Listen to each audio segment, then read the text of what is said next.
Bonjour à toutes et à tous, j'espère que vous allez bien. Je suis heureuse de vous retrouver aujourd'hui sur Histoire de vie, le podcast produit par RBK Media. Aujourd'hui, j'interviewe Lucas Pellardi, qui est le fondateur de la Crique, et on revient sur son parcours. C'est parti! Bonjour. Je dis toujours le c'est parti. C'est pour ça qu'il ne fallait pas que je l'oublie. Comment ça va, Lucas? Ça va très bien. Je pense que là, on est quand même bien gâtés aujourd'hui. Ouais, on a de la chance. Voilà. On a de la chance. Et on est très très bien lotis également. Donc, ravi d'être ici. Merci beaucoup d'avoir accepté cette interview. On va revenir sur ton parcours. Quelles études tu as fait? Comment tu en es venu à créer une marque? On revient sur ça. Moi, j'ai fait des études un peu classiques, donc une école de commerce, enfin classe prépa, école de commerce. Et en fait, très vite, je me suis retrouvé à travailler dans le milieu des cosmétiques. Et c'est là qu'on se spécialise un petit peu. Donc, j'ai commencé dans le parfum. Parce que tu le voulais ou c'est la vie qui t'a amené? La vie qui m'a amené, mais en même temps, j'ai toujours une sensibilité pour le parfum de base, depuis Même enfant. tout petit? Ouais, hyper sensible aux odeurs. D'accord. Et du coup, aux bonnes odeurs comme aux mauvaises, mais du coup, il y a vraiment ce truc de ma grande sensibilité au parfum. Et du coup, assez vite, j'ai travaillé pour plusieurs marques. J'ai travaillé pour Comme des Garçons Parfums, j'ai travaillé pour Yves Saint Laurent. Qu'est-ce que tu faisais à chaque fois dans Du développement parfum, donc c'était sur des stages. Après, j'ai eu des premières expériences. J'ai travaillé pour la marque de parfum Viktor & Rolf et j'ai travaillé pour Givenchy. J'ai travaillé pour Davidoff Parfum. Donc c'est des petits parfums qui sentent l'homme et Givenchy. Donc au parfum. Puis pendant en fait cette expérience chez Givenchy, j'ai eu l'opportunité de changer pour me spécialiser dans une autre catégorie qui était le make-up, qui est une catégorie qui me faisait de l'œil depuis un petit moment, parce que je la trouvais, quand le parfum est très statutaire, le make-up est très créatif, hyper mouvant, on suit des tendances qui changent constamment. Et donc j'ai fait ce grand changement à ce moment-là, et j'ai suivi mon parcours d'apprentissage du make-up chez Givenchy. Qui m'a, à ce moment-là, permis également de me former à la Make-up Forever Academy pour pouvoir avoir. C'est une formation donc, au sein de l'école Make-up Forever Academy sur les savoir-faire du maquillage, les usages, essayer de comprendre la fonction de chaque produit et surtout apprendre à modéliser un visage et utiliser les bons produits pour pouvoir faire un make-up de fou. Incroyable. Voilà. Et ça, pendant combien de temps ça a duré? Ça, alors cette formation qui est vachement du coup complète. Ouais, donc on va dire au global, entre l'expérience chez Givenchy, les petites formations qu'on a eues, ça a duré un peu plus de 2 ans et demi, 3 ans, enfin sur la partie vraiment make-up, sur la partie parfum, un petit peu plus longtemps. Voilà. Et au global, ça fait plus de 10 ans que je fais ça. Et donc à quel moment tu t'es dit, je vais lancer ma marque? Est-ce que tu as toujours eu ce truc entrepreneur? Non. Tu vois, pas du tout. Non. Non, alors parce que le lancement de cette marque, la Crique, c'est le fruit d'une rencontre. D'accord. Moi, j'adore ce truc. Oui. Mais c'est pas anodin. C'est-à-dire que j'en étais à un moment où j'avais pas mal d'expérience dans la beauté. Je t'ai formé à Paris, pardon, excuse-moi. Tout ce que tu disais, c'est sur Paris. Paris, ouais. Okay. Tout ça s'est fait à Paris. Donc, toutes ces expériences que j'ai faites, c'était dans la beauté à Paris, dans des grands groupes. Quand je te parle des marques, on parle de L'Oréal, on parle de LVMH. Donc, c'est vraiment des très grosses structures qui sont hyper formatrices, mais en même temps qui, au moment où j'ai décidé de changer, devenaient un peu limitantes. Parce que énormément de strates de validation, des stratégies qui sont massives, finalement une intervention qui est assez peu directe en fait sur le produit, dans le pouvoir décisionnel et compagnie. Et franchement, je ne comprenais pas pourquoi on ne faisait pas plus confiance à nous, les jeunes générations qui développent les produits. On faisait plus confiance à la direction, donc des personnes de 50, 60 ans qui n'ont pas nécessairement la vision des tendances make-up. On donnait plus de foi en leurs paroles par rapport à ce que nous on pouvait faire, et franchement j'en arrivais à un stade où je comprenais plus ça. D'accord. T'étais plus aligné. Plus aligné, et donc là je me suis dit ok, il va falloir que ça change. Mais j'avais pas encore l'idée de l'entrepreneuriat à ce moment-là. L'entrepreneuriat, il est venu d'une rencontre avec un groupe ici à Marseille qui s'appelle Panier d'Essence, qui avait la volonté de travailler, financer un projet de développement de marque sur une nouvelle catégorie qu'ils ne maîtrisent pas, qu'ils ne maîtrisaient pas, maintenant ils la maîtrisent du coup, le maquillage. Puisque eux, Panier d'Essence, ils ont un savoir-faire autour de la savonnerie marseillaise, les produits de Provence, la parfumerie, mais absolument pas le make-up. Donc pour eux, c'était complètement nouveau. Ils cherchaient un profil pour pouvoir voilà, travailler sur le développement d'une marque. Et on s'est rencontrés, on s'est trouvés. Je leur ai donné ma vision. Ça a été assez succinct. Je suis venu à Marseille. Ma vision, c'est exactement celle que j'ai mise dans la crique. Donc on veut du make-up clean, on veut simplifier les routines beauté, on veut mettre du soin dans les routines de make-up et on veut du make-up accessible. Le make-up, c'est pas censé être complexe et inaccessible, c'est censé être très démocratisé, très universel. Donc, j'ai partagé ça. Très bien. Et puis, en fait, on y allait. Donc, très rapidement, en 2-3 mois, donc là, c'était en 2021. Dès janvier 2022, je me suis mis à travailler sur le projet. J'ai déménagé à Marseille. Je me suis du coup imprégné un peu de la ville, alors que je connais très bien Marseille. Et du coup, je me suis imprégné un peu de son univers, l'ADN de la ville. Et j'ai travaillé sur le projet à partir de janvier 2022. Tu as été accompagné? Enfin, comment ça s'est fait? Non, parce que quand on est salarié, qu'on passe entrepreneur, c'est un monde. Tu as sauté dans le monde de l'entrepreneuriat. Tu as eu peur, pas eu peur? Comment tu t'es organisé? J'ai eu, j'étais très surpris en fait de la manière de travailler. Bon, ça n'a absolument rien à voir quand on est entrepreneur, intrapreneur dans mon cas, mais c'est la même chose en fait. On a une page blanche, on doit l'écrire, et là, tu les as plus les 50 soixantenaires qui valident ou invalident tes projets. Tu vois, là, tu es face à toi-même, et du coup, tu dois te faire confiance. Tu dois te faire confiance. Donc au départ, tu y vas un peu à tâtons. Je trouve qu'au départ de l'entrepreneuriat, il y a vraiment cette notion de on y va un peu à tâtons, on essaie de capter un peu les tendances, on essaie de voir où est-ce qu'on veut aller. Et puis en fait, très vite, on a des idées qui se mettent en place et on les concrétise. Donc ça, c'est mon travail, d'industrialiser des produits. Et là, on se lance. Voilà, on se lance. Et donc, du coup, pourquoi la crique? Le nom, la crique? La crique. Moi, j'avais envie, dans la création d'une marque de make-up, j'avais envie d'un nom qui détonne par rapport à ce qu'on peut voir. J'avais l'impression à ce moment-là qu'il n'y avait que des noms un peu en haie, le côté très parisien. Alors que moi, je voulais un truc très assumé, qui ait une consonance un peu étrange dans le milieu du make-up, et en même temps un truc qui rappelle évidemment le sud, donc une crique. Et en même temps, la crique, ça parle de minéralité. Quand on imagine une crique, c'est tout de suite le petit truc un peu privé dans lequel on va. Et je trouve que c'est très à l'image des produits, c'est-à-dire qu'il y a un univers très sudiste, très coloré, et très minéral en même temps, très naturel. Donc la crique, je trouvais que ça sonnait super bien. Tu l'as trouvé assez vite? Ouais, c'était mon premier board de proposition. J'ai travaillé sur des soixantaines de noms de marques, mais ça faisait vraiment partie de mon premier board de propal. Donc toi, tu dis qu'il faut toujours se faire confiance, mais j'imagine que tu as douté. Bien sûr. Tu doutes encore? Mais tout le temps. Tout le temps. Et qu'est-ce qui fait que tu n'abandonnes pas? Parce que j'imagine qu'on a aussi envie d'abandonner aussi quand on se lance. Moi-même, je suis entrepreneur. Je perds un jour sur deux. Donc, mais qu'est-ce qui fait que du coup, tu tiens, tu lâches pas et tu réussis? Alors, ça vient avec le temps.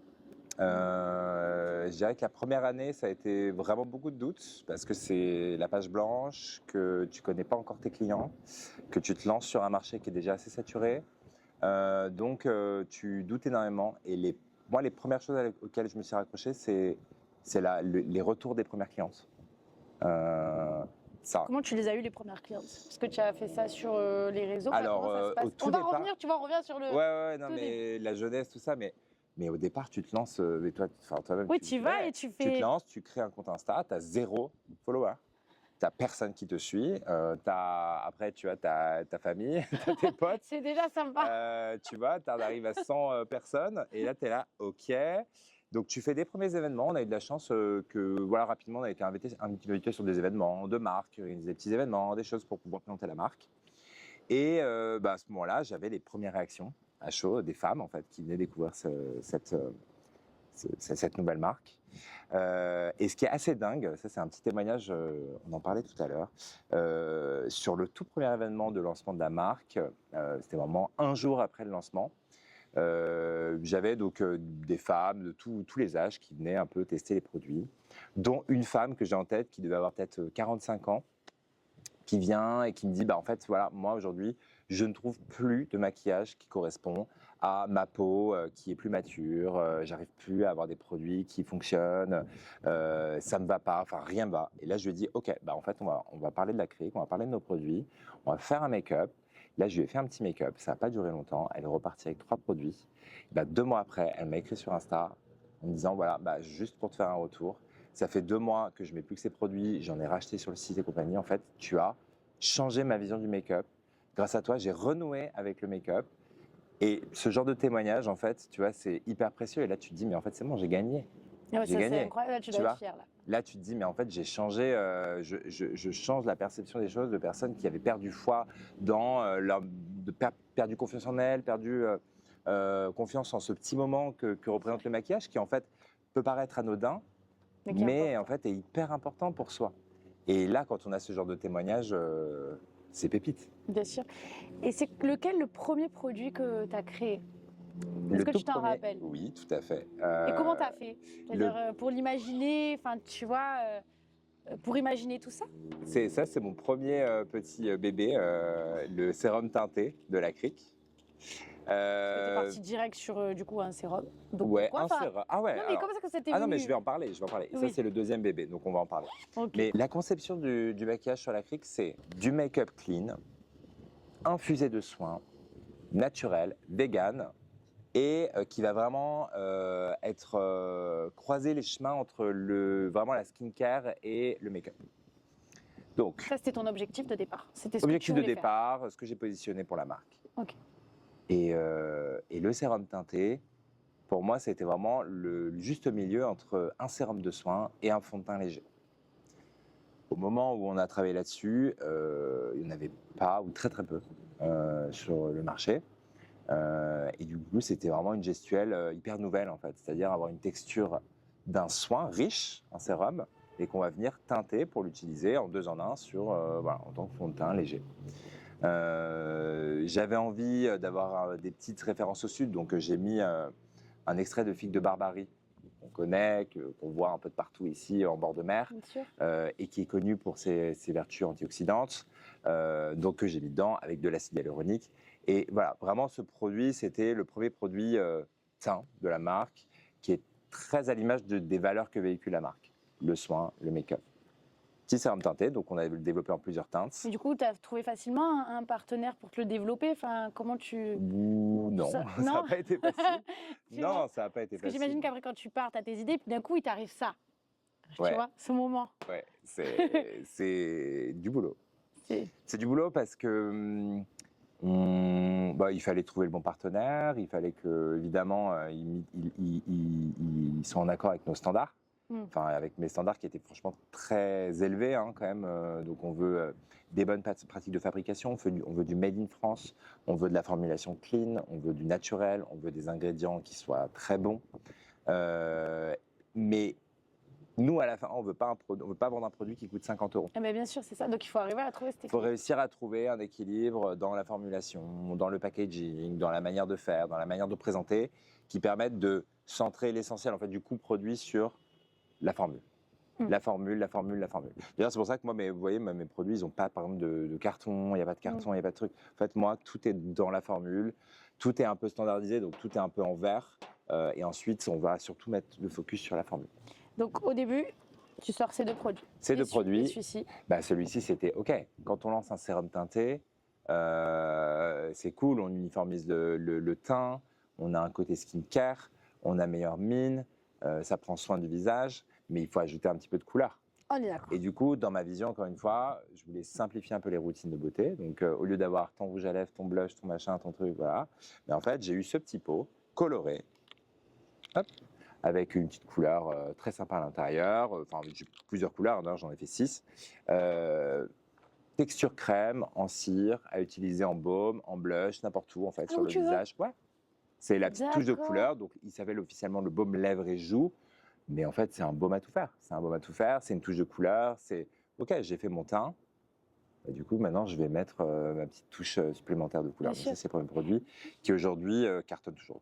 Bah, bien sûr, mais du coup, ce qui est intéressant, et d'ailleurs on en parlait en off, c'est que c'est vachement bien pour une femme qui bosse, qui est entrepreneur, enfin, tu vois, moi par exemple, c'est mon cas, et je sais que j'aime me sentir bien, mais rapidement, parce Oui, que j'ai pas le temps, oui. tu vois, donc c'est pour ça, c'est ce qu'on disait, Ouais, c'est carrément. et c'est génial. Et du coup, comment est-ce qu'on choisit ses produits en fonction de son type de peau? C'est indiqué dessus? Alors, Tu vois, selon son euh, type de peau, est-ce qu'il y a un protocole, enfin, je sais pas, est-ce que vous avez mis en place quelque chose pour qu'on choisisse le bon produit oui. selon sa peau? Je voudrais, après, on pourra reparler de peut-être de ton, Oui, bien sûr. de tes petites routines, ou en tout cas, parce que moi je trouve ça super intéressant ce que tu viens de dire. Mhm. Voilà, en fait, je suis une femme, j'ai une vie active, j'ai des enfants, pas des enfants, enfin peu importe, Peu importe, mais en tout cas, voilà. tu es actif, très actif. Tu es actif et en fait, tu vas pas avoir le temps de consacrer, enfin, tu as peu de temps à consacrer au maquillage. Mais pour autant, c'est pas une corvée le make-up et du coup, c'est un vrai moment plaisir. Donc l'acrylique, l'idée, c'est vraiment d'apporter ce petit plaisir Oui. facilement. Pour revenir à ta question sur, en fait, les produits acryliques, c'est pas risqué. Tu n'as pas de risque de te dire, putain, ça va pas aller sur mon type de peau. Voilà, c'est important. Les couvrances, elles sont légères, elles sont modulables, elles sont adaptables. Les produits, tu peux les mélanger, tu peux en utiliser qu'une petite couche. C'est inratable. C'est du make-up inratable. La seule précaution peut-être que j'aurais, c'est sur un produit comme un sérum teinté qui est quand même riche. Quant à la peau grasse, je n'irais pas nécessairement sur rajouter du gras. Et là, il faudrait plutôt contrebalancer avec une poudre. On a une poudre l'acrylique pour pouvoir venir matifier, qui a du soin à l'intérieur. Mais pour le reste, franchement, c'est inratable. Donc, pour comprendre, enfin, pour comprendre les produits, tu regardes, tu vois, faut tester évidemment ces Bien make-up. sûr. Hein. On teste, tu veux Bien qu'on sûr. teste d'ailleurs? Allez, on va tester. On teste? Allez, on teste. Allez. Non, mais tu vois, par exemple, tu te retrouves face à un petit produit comme ça en point de vente, tu te dis, ok, donc ça s'appelle comment? Sérum booster d'éclat soleil. C'est pas Donc, mal ça. Ouais, ça c'est notre best-seller, c'est Pas mal, ce ça. qu'on vend le plus. Tu vois, tu vas venir l'essayer sur le dos de la main, tu en mets un petit peu, tu vas venir l'estomper, tu l'estompes. Et là, tu comprends tout de suite la vibe du produit, tu te dis, ah, en fait, il va venir réchauffer un peu mon teint, Ouais. il va me donner un petit côté nacré, hyper lumineux sur le visage. En plus, tu brilles. Hein. Tu brilles, et ça, quand tu mets ça sur le visage, ça. ça brille un peu moins parce que Non, tu as non, le mais visage bien sûr, non, mais c'est. un peu différent, mais tu as vraiment ce truc où instantanément ça vient Oui. commencer. Donc en fait, tu testes le produit, tiens. Voilà, donc ça c'est le sérum booster d'éclat soleil. Merci, monsieur. Le sérum teinté, tiens, si tu veux, On fait l'autre main. On fait l'autre main. Voilà. Ça, c'était ce qu'il y avait dans ton petit sac ou pas? Mais j'ai pas regardé mon petit sac. Ah oui, mais non, mais tu l'auras dans ton petit sac aussi. Tu m'as dit que j'avais une surprise. Ah, mais bien sûr. Du coup, j'attends. Donc là, le petit sérum teinté avec le côté uniformisant. Très sympa. De la skincare à l'intérieur, de l'acide hyaluronique. Donc tu vois, il y a un côté hyper glow. Bien sûr. Ça pour l'été. C'est génial. Mais tu mets que ça. Oui, Tu vois, c'est retour de plage ou. Oui, nickel. Même si tu vas à la plage. C'est uniformisé. Enfin, je sais pas si ça se dit. Oui. En tout cas, tu as un oui, ça se dit. uniformisé rapidement et, Voilà. et ça, c'est cool. Les couleurs. Parce que c'est vachement typique de ta marque. Oui, Enfin, c'est complètement l'identité de la marque. C'est vrai que j'en ai pas parlé. Tu fais des études de, je sais pas, de marché où ça te vient, tu te dis, bah moi je veux des couleurs colorées, allez hop, je pars sur ça. Ça me vient. Ça te vient. Alors, en fait, c'est vrai que j'ai oublié de le dire au départ, mais dans la construction de la marque, l'idée c'était, moi j'avais un état de constat sur les marques de make-up existantes. Je me disais, ok, en fait moi j'ai envie de faire une marque de make-up soin, une marque de make-up naturel et clean. Donc je vais quand même capter un peu les codes qu'il y a actuellement sur le marché. Bien sûr. Donc, quels étaient les codes actuellement sur le marché? C'était voilà, du côté hyper minimaliste, pharmaceutique, le côté un peu carton, un peu bois des packaging. Mais moi, je trouvais que ce type de pack-là, ça ne représentait pas ce que j'imaginais pour la marque. Une marque qui s'appelle Lacryque, qui est forte, qui est un peu premium, qui raconte l'histoire du Sud. Donc moi, j'avais envie de pack en verre, quand même assez sympa, et surtout, j'avais envie de couleurs. Et oui, bien sûr. Qu'on ne voit jamais sur le make-up naturel. Je suis d'accord. En fait, c'est de la couleur. On est Marseille, on est le Sud, on est pop, on est coloré. allez l'OM, voilà. Et non, C'est mais pas c'est prévu, vrai, celle-là. allez l'OM. Non, mais tu vois, et il y a ce truc. Et du coup, je me suis dit, mais en fait, il faut que la marque, elle transpire la couleur. C'est la Bien sûr. joie.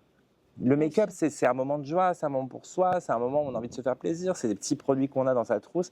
On doit les regarder, ça doit faire trop plaisir de les voir. Mais en tout cas, ça fait très plaisir de les voir. Je te Bah le ouais, dis. ils sont là, En ils tout sont cas, ça hyper fait très colorés. plaisir. Ils se marient quand même bien dans le paysage marseillais. On est bien là. Voilà. Tout ce qu'on disait. Et du coup, tu vois, pour les couleurs, bah, je me suis dit, ok, moi, après, j'ai des couleurs de prédilection que j'aime bien. En fait, tu vois, tu passes un pantonnier, tu vois, tu vois, Oui, oui, je vois ouais, ce que voilà, c'est. pantonnier, tac, tac, tu regardes, puis dès que tu te dis, ok, ça c'est hyper pop, c'est hyper sympa, j'adore, c'est vraiment à l'intuition. Et c'est quoi, selon toi, le plus dur dans le parcours d'un entrepreneur aujourd'hui? En tout cas, qu'est-ce qui, pour toi, a été le plus difficile? C'est le doute, on en parlait tout à l'heure. En tout cas, au tout départ, mais encore aujourd'hui, hein, tu vois, c'est tu n'es pas backup quand tu es entrepreneur. Tu te lances toujours dans quelque chose de nouveau et tu sais jamais vraiment où tu mets les pieds. T'as beau faire toutes les études du monde pour savoir si tu vas lancer le bon produit, tu sauras jamais vraiment, tu vois, parce qu'à la différence d'une marque qui va être hyper backup, qui va être dans un grand groupe, en fait, tu fais pas un 1000 tests consommateurs pour savoir est-ce que le produit plaît pas, est-ce qu'il va plaire en France, en Allemagne, aux États-Unis, tu vois, tu fais pas tous ces trucs-là. Et donc, à chaque fois, tu te lances, alors tu captes, tu sais ce que ta marque représente, tu comprends ce que ta clientèle aime, donc tu développes des produits pour elle. Mais dans le fond, tu sais pas si ça va prendre.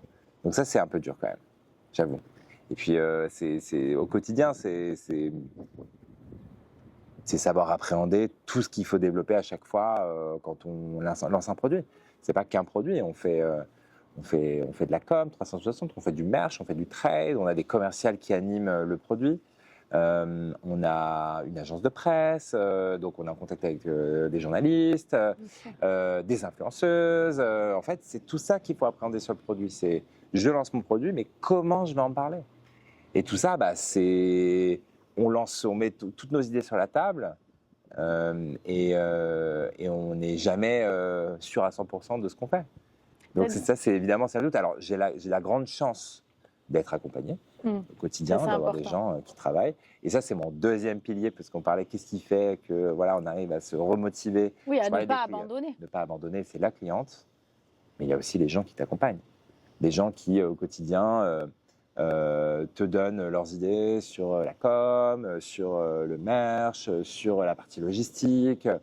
En fait, le fait d'être accompagné fait que, évidemment, tu te sens moins seul et ça te donne envie de réussir pour les autres, en fait, qui travaillent dessus. Alors, tu sais que le cœur de RBK Media, c'est la résilience. Donc, je vais te poser la question que je pose à tout le monde. Oui. C'est quoi pour toi la définition de la résilience? Bonne question. Eh oui, c'est souvent tout le monde. Non, mais j'ai l'impression qu'il n'y a pas qu'une seule définition sur la résilience et que ça s'applique en tout cas à des domaines. À tout le monde, je pense. Voilà, à tout le monde. Moi, ma perception, en tout cas, dans mon cas, sur vraiment la marque, la crique, c'est le fait de savoir résister face aux épreuves qu'on va rencontrer, aux problématiques, aller de l'avant, essayer de comprendre ce qui s'est passé et ne jamais le reproduire. Et appréhender en fait ces problématiques et savoir y répondre et même aller au-delà. Pour moi, c'est ça la résilience. Ok. Voilà. Et concrètement, voilà, j'ai un problème sur un produit, une formule qui ne va pas, un truc qui n'est pas livré à temps, un client qui n'est pas satisfait. C'est dur à chaque fois en fait, hein. C'est des mauvaises nouvelles pour la marque, c'est du chiffre d'affaires qu'on perd aussi, donc ça veut dire une insécurité par rapport à la marque, au financement de la marque, au financement des gens. Bien sûr. Et dans ce cas-là, on résiste, on trouve des solutions rapidement, on s'accroche et on reproduit plus le problème. Et ça, pour moi, c'est la résilience pour la crique. Je suis d'accord avec toi. C'est quoi, est-ce que tu as est-ce que tu as déjà fait des sacrifices? Mais oui, parce que quand on crée quelque chose, forcément, on fait des sacrifices. Ouais. C'est quoi le plus gros sacrifice pour toi qui a fait que du coup, tu en es arrivé là aujourd'hui? Forcément, tu t'es un petit peu sacrifié. Qu'est-ce que tu as sacrifié? Tu sacrifies ta zone de confort. J'ai sacrifié toute ma zone de confort, de mon parcours tracé, de ma vie dans les grands groupes, avec la facilité du rythme quotidien, du salaire des grands groupes, des horaires. Là, il n'y a plus d'horaire. Non, il n'y a plus d'horaire, même si aujourd'hui, évidemment, on est quand même. Voilà, je travaille quand même dans un groupe, donc on est quand même régulé et je ne travaille pas tout seul dans mon coin. Mais tu sacrifies en fait ta vraie zone de confort qui fait que quand tu pars en week-end, tu es tranquille et tu reviens le lundi. Voilà. Là, tu pars en week-end avec ton petit bagage de la marque qui est toujours là. Qui est toujours là le week-end, des gens qui t'écrivent le week-end, à qui il faut répondre. En fait, le truc se fait en continu. Tu croises tes produits en magasin, tu vas. Justement, oui. Ils sont où aujourd'hui? Mes produits, ils sont où alors, on a la grande chance, et là, je pense que j'en profite pour faire la petite annonce parce qu'on va l'annoncer très bientôt, mais on est distribué maintenant dans le réseau Monoprix. Ça, c'est génial, tu m'as dit bravo. Voilà, donc pour l'instant, dans 50 Monoprix en France. Incroyable. Et à terme, si ça se compte bien, j'espère en tout cas, ce sera tout le réseau Monoprix français. Exceptionnel, bravo.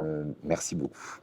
Je suis ravi. Ça a été, ça fait partie de ces choses sur lesquelles on s'accroche aussi. On se dit, faut que j'y arrive en fait. Monoprix, il y a 3 ans, j'y passais, je regardais un peu les petites marques qu'il y avait, secrètement en me disant. Un jour. Un jour. Et voilà, on y est. Bravo. Donc là, tu vas être trop content. Et ensuite, tu vas nous retrouver dans des réseaux de concept stores, principalement, souvent beaucoup de concept stores. Ici à Marseille, tu peux nous trouver chez Lully, chez Aussi, chez Lorette. Voilà, donc plusieurs concept stores un peu comme ça. Des beauty shops, donc vraiment des shops qui sont dédiés à la beauté et plutôt à la beauté naturelle. Par exemple, le réseau Mademoiselle Bio qu'on vient d'intégrer. Très bien, bravo. Et les réseaux de parapharmacie également. Mes confrères. Voilà, Les anciens confrères. c'est ça, tes anciens confrères, tout à fait. Qui est un peu plus petit réseau pour la marque, parce qu'en effet, on a un univers qui détonne pas mal par rapport au pharma, mais je crois que ça plaît aussi aux pharmaciens. Moi, je trouve ça sympa. Vraiment, sachant que, ça change. Oui, sachant que nos produits sont bons pour la pharma. Oui, bien sûr, voilà. Ils rentrent complètement dans le cadre. Voilà. Bien sûr. Et donc, aujourd'hui, je dirais, si on fait des comptes, je pense que tu peux nous retrouver dans à peu près 200 points de vente en France, et on est un petit peu en Allemagne aussi. Et tu as fait ça en combien de temps? Pas longtemps, je me rappelle. C'est très court. 3 ans. Non, mais tu vas vite. Et encore là, c'est la 3e année. T'es sûr que tu fais des pauses?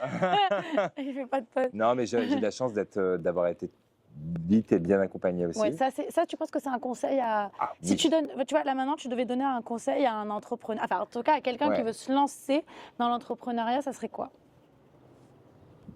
Vraiment les trucs que tu vois que tu aurais aimé qu'on te dise au départ. C'est les choses en grand. Sois un petit peu accompagné quand même. C'est-à-dire. Comment trouver les bonnes personnes, c'est ça? Alors ça, comme trouver ça, c'est. Il faut faire un peu preuve de jugeote, je dirais. Puis il faut faire des tests en fait. Il faut tester, voir, se faire accompagner une fois, 2 fois par des profils différents. Moi, rapidement, par exemple, j'ai pris un profil. De graphiste, un peu com, un peu social media, tu vois. J'ai eu de la chance d'avoir quelqu'un qui a appris tout de suite, donc ça c'est cool. Puis si ça fonctionne pas, tu changes en fait. Oui. Mais voilà, sois accompagné. Alors à la fois d'un point de vue un peu technique, je pense que être tout seul dans l'entrepreneuriat c'est quand même très dur. Donc c'est bien d'avoir au moins une personne. Alors je dis pas un associé, mais ça peut être quelqu'un, un conseiller, un collaborateur, un freelance, peu importe, qui va venir vraiment t'aider. Et particulièrement dans la beauté. Là, c'est vraiment pour la beauté et pour la création de produits. Il faut avoir un petit financement quand même. Voilà. Et comment tu fais ça, tu penses? Alors, selon toi, par exemple, là, on est chance, sur ton parcours. Donc, moi, j'ai eu de la chance, c'est une chance qui est assez inouïe d'avoir un groupe derrière qui voulait lancer une marque. Donc, c'est la bonne rencontre. Oui. Un groupe qui avait les mêmes valeurs. Comment, d'ailleurs? C'était une annonce. Ok, à laquelle j'ai écrit au mail et on s'est. Ok, d'accord. Financement. Mais je le vois en fait, quand tu travailles sur ton projet, pour le rendre un peu big, un peu grand, il faut que tu trouves potentiellement quelqu'un pour investir dans ta marque. Ça, en général, ça te fait décoller. Tu vois, parce que tu passes d'un petit truc un peu artisanal à quelque chose où tu vois les choses en grand, tu as plus de stock, tu as plus de quantité. Tu peux aller prétendre justement à des grands réseaux de distribution parce qu'en fait, tu as les quantités pour pouvoir leur donner. Donc, il faut voir un peu les choses en grand. Après, si tu n'as pas envie d'investisseur, bah, tu mets de côté. Hein. Tu mets de côté, ce qui n'est pas forcément toujours évident. Donc ça, c'est un point qui est hyper important. Et le dernier point, il faut que tu apprennes à faire confiance aux gens. Tu vois, il faut que tu apprennes à faire confiance aux gens. Je pense que c'est... Pour réussir dans l'entrepreneuriat, il ne faut pas être seul avec soi-même dans sa vision du truc. Il faut apprendre à écouter ce que les gens ont à te dire. Parfois, tu peux te tromper et il faut l'accepter. Il faut en tout cas accepter que les gens ne soient pas forcément d'accord avec ta vision. Et il faut déléguer aussi. Il faut absolument déléguer des choses qui ne sont pas de ta spécialité. Il faut le déléguer parce qu'en fait, les gens feront toujours mieux que toi. Et donc, tu gagnes un temps monstre sur certaines choses. Je suis d'accord avec toi. Est-ce qu'il y a quelque chose qui t'a marqué dans ton parcours? Un truc, vraiment, tu t'es dit, waouh, il m'est arrivé ça là. Tu vois, un truc, qui soit positif ou négatif. Hein. Une anecdote, tiens. Alors, je t'en ai déjà parlé, mais pour moi, le truc qui m'a le plus marqué, c'est vraiment cette cliente qui est revenue 3 mois après et qui m'a dit, mais en fait, tu as changé ma vision du make-up. C'est un truc de fou.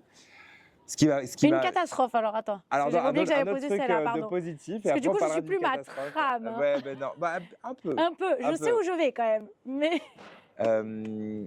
Alors, un truc encore positif avant de parler de la catastrophe. Parce que les catastrophes, il y en a toujours hein, quand tu as ta marque. Oui. Il y en a toujours. Un truc hyper positif, c'est qu'on lance la marque au mois de juin 2023 et que en décembre de la même année, donc genre 6 mois après le lancement de la marque, on était encore tout petit.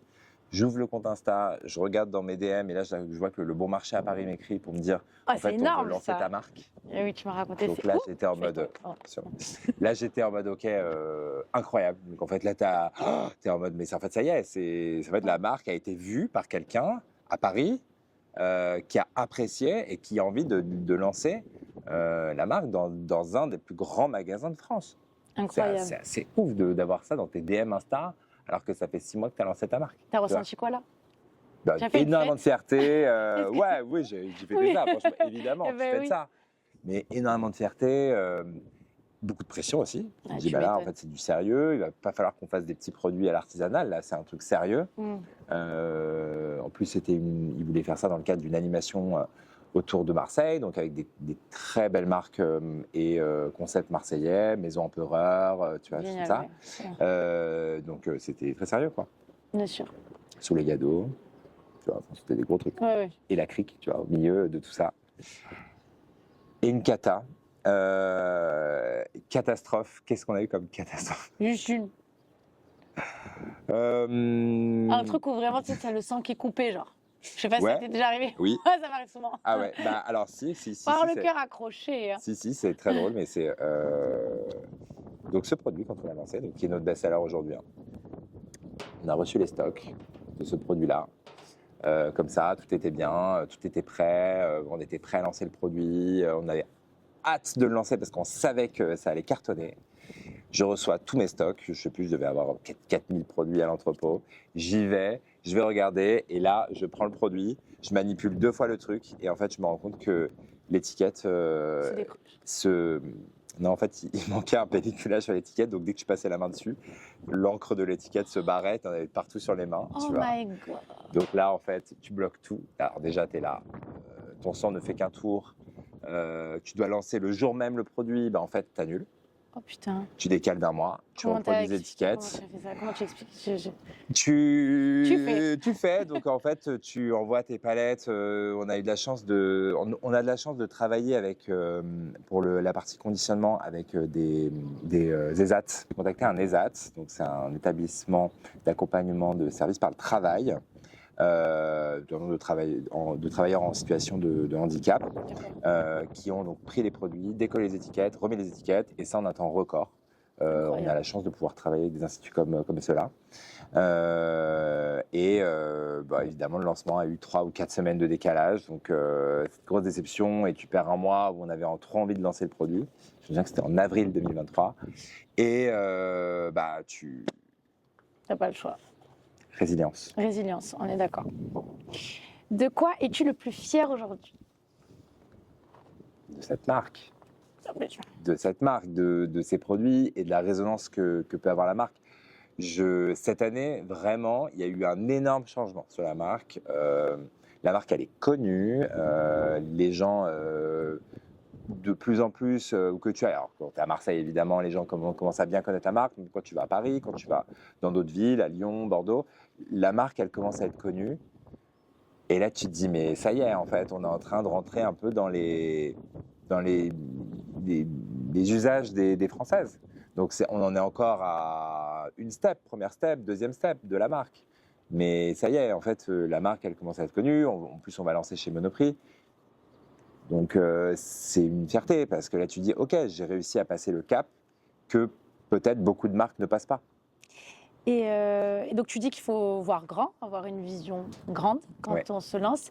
Quelles sont les prochaines étapes pour la crique? Si tu peux nous dire ou pas des trucs, ce que tu peux dire. Oui, on est... Alors, bon, déjà, moi, la prochaine étape, ça va être le succès, évidemment, de la marque chez Monoprix. Ouais, ça, on n'en doute On pas. a absolument envie que toutes les clientes Monoprix repartent avec leurs produits La Crique. Il n'y a pas de raison parce qu'on est complètement dans la cible, une cible urbaine, une femme qui va pas avoir énormément de temps, mais qui va avoir envie de s'acheter des produits hyper quali, abordables. Tu vois, nos produits sont tous entre 13, 20, 22 euros. Donc ça, c'est évidemment le premier projet. J'ai plein de produits en préparation. J'ai une bébé crème qui va pas tarder à sortir. Je viens de lancer cette nouveauté, donc le sérum Blush Soleil que tu n'as pas essayé et que je vais te faire essayer tout de suite, qui est donc cette fois, là tu avais le bronzer, donc là cette fois tu vas voir, attends, on va faire sur l'autre main. Mais là on a mis l'autre, c'est pas grave. C'est pas grave. Donc là c'est un petit blush avec un petit effet coup de soleil. Moi je viens tester tout. Hein. Ah mais bien sûr. Évidemment. J'adore. Donc là, ça donne un petit côté blushy. Tu vois, regarde, genre effet coup de soleil, mais évidemment sans les effets négatifs du soleil, tu vois. Parce que tu vas avoir sur une soin qui va être très acide hyaluronique, gel d'aloe vera, des petits nacres rouges, donc hyper hydratant, hyper apaisant. Donc, réussir ce lancement, notre bébé crème, des projets qui arrivent sur 2027. Le développement de la marque en France. Donc ça, on a vraiment envie de continuer à développer notre réseau en France, avec des objectifs notamment de se développer dans des réseaux de beauté dédiés, notamment beauté naturelle. Je pense qu'on a encore de belles perspectives devant nous là-dessus. Notre développement évidemment sur l'aspect e-commerce, digital. Parce que là aujourd'hui, on peut acheter aussi beaucoup via le site. Oui. On peut acheter complètement via le site. Depuis le début d'année, le site fonctionne très bien, mais on a encore envie de faire mieux. On a envie d'être encore plus connu et qu'il y ait encore plus de trafic sur le site. Donc, ça va être un gros projet. Et on va travailler petit à petit sur l'expansion de la marque à l'échelle européenne. Bravo. Il y a des normes encore, non? Alors non, on est bien dedans. On commence à être présent en Allemagne. Et oui, c'est vrai ce que tu m'as dit. On commence à être présent en Allemagne. C'est génial. Ensuite, évidemment, ce sera l'objectif, c'est d'être à l'export sur d'autres pays. Donc j'ai en tête notamment l'Italie, l'Espagne. Italie, Espagne, ça, carton. Non, mais les couleurs, mais tu je vois. suis complètement d'accord avec toi. Ouais, non, mais c'est Ouais. pour ça qu'on va là-dessus. Et dans un futur un petit peu plus lointain, mais quand même accessible pour nous, parce qu'on a la chance d'avoir une petite filiale là-bas, les États-Unis. Ah, bon, on te le souhaite. C'est bien du. Nous sommes vendus déjà aux États-Unis, mais c'est vraiment tout petit pour l'instant. Ah, c'est déjà énorme. Ah oui, en vrai. C'est tout petit, mais. T'aurais imaginé tout ça au tout début? Mais pas du tout. Pas du tout. Pas du tout. C'est une. Alors, je pense. Tu vois, t'as pas l'impression que t'es dans un rêve? Un peu, ouais. Tu vois, t'as l'expérience de la rencontre. En fait, les opportunités, elles se présentent via des rencontres. Bien sûr, je suis d'accord avec toi. Et c'est la rencontre faite au bon moment, à un moment où j'avais envie de changer, de partir, de me rapprocher de la nature aussi, j'avoue. C'est ce départ à Marseille, et puis maintenant, en plus, j'habite périphérie marseillaise, plutôt à la campagne, il y avait ce côté, voilà. C'était important pour toi. Bah, ça s'est présenté à ce moment-là, j'en avais l'envie, et il y a eu ce projet de création de marque, donc c'était parfait. Comment tu nourris ta créativité? Je nourris ma créativité Faut être par créatif. plein d'inspirations. Qu'est-ce qui t'inspire? Alors, bon, évidemment, comme beaucoup de gens, je regarde beaucoup les réseaux et je regarde les comptes Insta de magazines, des éditos un peu sympas, un peu niche, tu vois, les Milk, les Another, tu vois, les marques un peu de mode, un peu pointues, que je suis, qui font du contenu qui est un peu différent, qui détonnent un petit peu. Donc moi, j'aime bien ça. Toujours me nourrir des choses qui détonnent, qui sortent un peu des cases. Je suis des photographes, tu vois, le travail de certains photographes. Tout de suite, là, j'ai Martine Parr en tête parce que c'est une grande inspiration pour nous, nos campagnes La Crique. En plus local, le travail de Agathe du studio Cagnard, Agathe What You Need sur Instagram, avec laquelle on a collaboré pour un coffret. Je m'inspire aussi de l'art de manière générale. De l'art moderne, du fauvisme qui donne un peu des idées dans l'ADA des produits, les inspirations. Je prends un peu inspiration aussi dans la déco, dans les tendances architecturales. Voilà, c'est tout ça des choses que je regarde, enfin que et la j'aime nature, regarder. j'imagine. Ce besoin, en fait, La de te nature, c'est ressourcer. inné, tu vois. Quand tu es épuisé, justement, comment tu te ressources? C'est parce que, justement, tu as besoin de ce côté nature. Pour te recentrer, tu sais, quand tu es éparpillé, puisque forcément. Ouais. Ben, j'ai la chance d'habiter maintenant en pleine nature, d'habiter dans un petit hameau en plein milieu du parc de l'Étoile derrière. Et donc, j'ai cette chance de pouvoir sortir de chez moi et être en pleine nature. Et ça, c'est important pour toi? C'est important parce que déjà, ça me rappelle d'où on vient, de ce qui nous entoure. Et de pourquoi, en fait, on est tout le temps en train de mettre en avant le fait qu'on forme le naturel et qu'on a envie de puiser dans la nature pour pouvoir faire des choses pouvoir faire des produits dans le make-up, pour pouvoir faire des choses dans la skincare. Aujourd'hui, la nature, elle peut répondre à plein de besoins. Donc, j'ai cette chance-là de pouvoir être là-dedans pour me rappeler ça, pour me ressourcer. J'adore me promener en plein milieu de la garrigue. C'est trop inspirant pour plein d'autres raisons. Et ta famille, elle te soutient depuis le début? Comment ça s'est passé? Alors oui, ils me soutiennent. Après, on parle pas énormément du boulot ensemble. C'est marrant, mais ils me soutiennent bien évidemment. Ils me soutiennent, voilà. Mais ils sont pas à m'encourager, tout ça. C'est un peu Mais c'est important de leur côté. pour oui, toi, bien sûr, d'avoir du soutien de sa famille, de ses amis. De sa famille, de ses amis quand tu réussis en tant qu'entrepreneur. Bien sûr. C'est un des fondamentaux pour évidemment, toi. Évidemment, tu vois, d'avoir des amis qui te soutiennent, qui achètent tes produits, qui les utilisent, qui te font des retours, qui parlent de toi, tu vois, évidemment, ça fait beaucoup de bien, c'est très encourageant. Merci beaucoup. Est-ce que tu veux ajouter quelque chose avant qu'on termine? Je crois qu'on a vraiment tout abordé. Oui.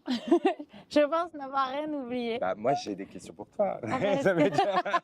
Mais tu ne veux pas ouais. Vas-y, dis-moi. Non, mais c'est dans les questions. En fait, je voulais revenir sur le sujet que tu abordais tout à l'heure sur les routines make-up, tu vois, la simplicité des routines. Moi, je voulais savoir justement, en fait, toi, tu m'en parlais assez rapidement, mais toi, en tant que maman, en tant qu'entrepreneur, en tant que femme,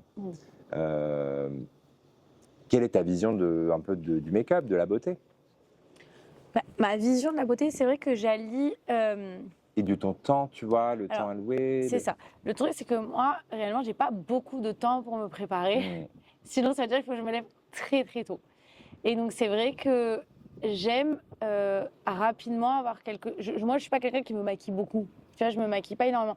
Donc, il faut que rapidement, j'ai un teint nickel et que je sois maquillée, mais sans trop être maquillée. Enfin, tu vois, que ça reste naturel. Donc, du coup, c'est pour ça que je me reconnais dans la crique. Et c'est vrai que par contre, j'accorde une grande importance aux routines d'hydratation parce que la nuit, tu vois, enfin, en tout cas, moi, le soir, tu vois, je me démaquille bien, je me savonne bien le visage, je mets des crèmes la nuit. Ça, c'est mon truc, ce que je fais. Mais après, tu vois, quand je vais bosser, en plus, surtout que, bon, je suis quand même filmée assez souvent. Ouais. Donc, du coup, il faut que je sois rapidement bien, quoi. Donc, c'est important. Et même en tant que femme, je pense que c'est important de se sentir belle. Tu vois? Et je suis complètement d'accord. Parce que ça apporte vraiment, ça apporte un plus dans la journée. Quand tu sors, que tu es à l'arrache, tu vois, quand tu te sens apprêtée, même si c'est léger, tu vois, tu te sens beaucoup mieux. Enfin, en tout cas, moi, je me sens beaucoup mieux. C'est un tout, tu vois, le maquillage, les ongles. Enfin, en tout cas, moi, c'est quelque chose que... Et pourtant, tu vois, je ne mets pas une tonne de trucs sur moi. Mais rapidement, se sentir bien et belle, je pense que c'est important pour son humeur, pour soi, pour sa confiance en soi. Je suis entièrement d'accord avec toi. Je trouve que... Et donc, du coup, tu as répondu en même temps. En effet, la crique a cette proposition-là à faire. C'est-à-dire que tu es vraiment sur des produits qui sont pas engageants en termes de couvrance. C'est vraiment des produits qui sont faciles. C'est des produits, tu vois, c'est du make-up 5 minutes chrono. C'est ça. Et en même temps, de qualité. Ça va t'apporter tout de suite le petit glow qu'il faut sur le visage, la petite lumière, la petite touche de couleur, la petite touche de mascara, mais le truc très facile. C'est ça. Qui va en fait répondre à tes besoins et en même temps répondre à tes besoins en termes de timing. Tu vois, dire en fait j'ai pas énormément de temps. Je peux pas accorder autant d'importance que certaines qui passent 30 minutes, 1 heure à se préparer. Et en même temps, j'ai envie d'avoir des bons produits sur mon visage. Ça c'est important. Qui prennent soin de moi.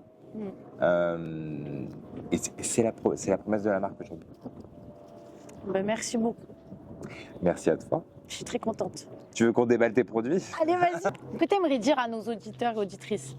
Déjà que j'adore ce format de vidéo, j'adore. Merci d'avoir pensé à nous, de la diversité des vidéos que tu fais et de ces endroits aussi dans lesquels tu nous accueilles. C'est trop sympa. Ce que je veux dire d'un point de vue... alors, je vais parler d'un point de vue make-up pour les auditeurs et les auditrices. Oui. C'est, voilà, faites-vous plaisir. Le moment make-up, c'est un moment plaisir. N'appréhendez pas ce moment-là, même si vous ne le connaissez pas. Prenez du lacrylique, parce que évidemment, je ne peux pas m'engager pour les autres produits, mais prenez du lacrylique et c'est que du plaisir, c'est qu'un moment de glow, de soin du visage et de couleur. Donc allez-y, parce que c'est important en effet de se faire plaisir. Je ne dis pas que c'est important de prendre soin de soi, mais c'est important de juste avoir ce petit moment de plaisir le matin, le soir, le midi, peu importe. Voilà, ça c'est important. Et évidemment, ceux qui sont sur des parcours un peu de lancement de projet, dans l'entrepreneuriat, que ce soit sur un lancement de marque, que ce soit sur d'autres types de projets, il faut que vous ayez confiance en vous. Donc ça, c'est un peu bateau de dire ça, mais évidemment, la confiance, c'est hyper important. Il faut accepter le doute. Ça, c'est hyper important d'accepter le doute et d'avoir des moments comme ça. Il ne faut pas baisser les bras, ne jamais abandonner. Même si on en a envie, il faut s'accrocher parce qu'à la fin, tout finalement arrive à point, à qui s'y attendre. Donc, ne lâchez rien et entourez-vous des bonnes personnes. Faites-vous conseiller. Prenez le temps d'écouter ce que les gens ont à vous dire. Mais consultez les bonnes personnes, c'est-à-dire les gens qualifiés sur les sujets. Hein. Ne demandez pas l'avis du premier inconnu qui passe. Prenez des gens experts, entourez-vous et il n'y a aucune raison pour que ça ne fonctionne pas. Merci beaucoup. Et merci à toi. Je suis d'accord à 100% avec ce que tu dis. Regarde Bonjour Soleil, donc ça c'est pour notre nouveauté, le sérum blush Soleil que tu as déjà essayé. Merci donc, beaucoup. Que tu vas vraiment utiliser comme un petit blush, tu vois. Allez, j'enlève tout pour pouvoir te montrer. Donc hop, un peu sur les joues ici, un peu sur les tempes, un peu sur le bout du nez, tchac. Effet vraiment blushé par le soleil. Ouais. Merci. Ensuite, tu as je suis trop contente. Le sérum booster d'éclat soleil. Donc ça, c'est la petite touche un peu de bronzage. Tu l'utilises soit en pur, soit tu le mélanges avec ta crème hydratante. Mais du coup, on met lequel Les deux. Les deux. Mais je mets Celui-là, lequel tu en le mets premier sur tout le visage avec D'accord. ta crème hydratante. Et là, tu viens rajouter sur la partie un peu Ok. blush. Donc par d'abord, on ajout. met le sérum booster d'éclat sur la Exactement. crème hydratante. Ouais. Et après, on met le sérum blush soleil par-dessus, Tout à ozone, fait. où tu l'as dit. Exactement. Ok. Le sérum teinté, donc on l'a déjà essayé. Alors, soit tu mets le sérum booster d'éclat soleil, soit tu mets le sérum teinté. Ok. Tu vois, l'un ou l'autre. Ok. Ou alors les deux. Tu mélanges, peu importe. Ok. Dans ce cas-là, tu peux mettre une goutte de ça là-dedans. Ok. Tu vois. T'en mets pas beaucoup. D'accord. L'acrylique, ça y va. Ok. Tu vois. Ok. En tout cas, c'est chargé en soins, en actes. Donc, petit à petit, tu construis ta couvrance. Tu vois. Ok. Et pour la touche de couleur, donc, tu as cette petite eau à lèvres. Est-ce que tu mets des produits sur les lèvres? Oui. Et bien, alors, cette petite eau à lèvres, elle est très sympa. Tiens, tu peux l'ouvrir si tu veux. Merci.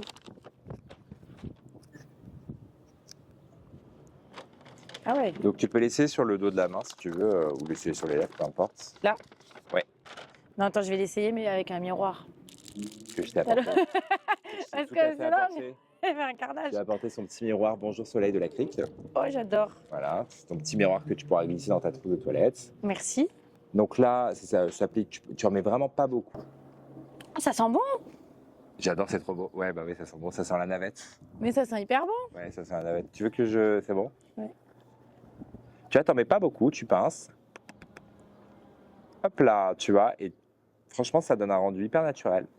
T'en mets pas plus que ça. Après, tu peux mettre un peu plus en fonction de ce que tu veux. Tu vois, tu remets dedans, tu fais construire un peu. Mais c'est trop bien. Ça vient sécher. Mais oui, je sens. Voilà. Et en plus, ça sent hyper bon. Bah oui, ça sent bon. Ça vient sécher et du coup, ça te dépose un petit Oui. finimat un peu coloré sur les lèvres. Eau à lèvres de chez Lacryque. Et le baume à lèvres et joues, couleur corail. Donc ça, c'est une petite couleur qu'on a lancée il n'y a pas longtemps. Tu vois, petit corail. Tu peux essayer aussi. Donc ça, tu viens en mettre un peu sur les joues. Tu en mets maintenant ou tu en mets plus tard, hein, peu importe. Attends, Il faut amorcer un peu la texture au départ, un petit peu. Attends, j'en mets un peu là. Oh purée, attends. Voilà, tu vois. Et Je vais être nickel. Ça vient se fondre et tu vois, ça vient Ah, j'aurais mes lunettes, tout pardon. de suite donner un petit côté corail. Ah, mais c'est vrai, en fait. Non, mais je suis vraiment trop Ça contente. se fond super bien sur les joues. Non, mais ça rend vraiment. Merci. Très facile. Mais oui, c'est facile. En fait, Ouais. c'est ça qui. Enfin, en tout cas, pour moi, et je pense que c'est ce que beaucoup de femmes recherchent, c'est de la qualité du résultat rapidement. Instantané. C'est important. Mais en tout cas, tu as trouvé la bonne solution à un problème que rencontrent beaucoup de femmes. Donc, merci beaucoup.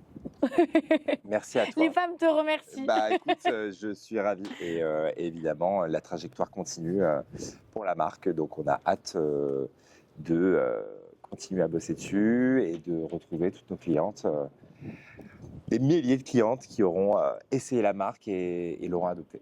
Merci beaucoup, Lucas. Merci à Merci toi. à toute l'équipe. Merci. Merci beaucoup.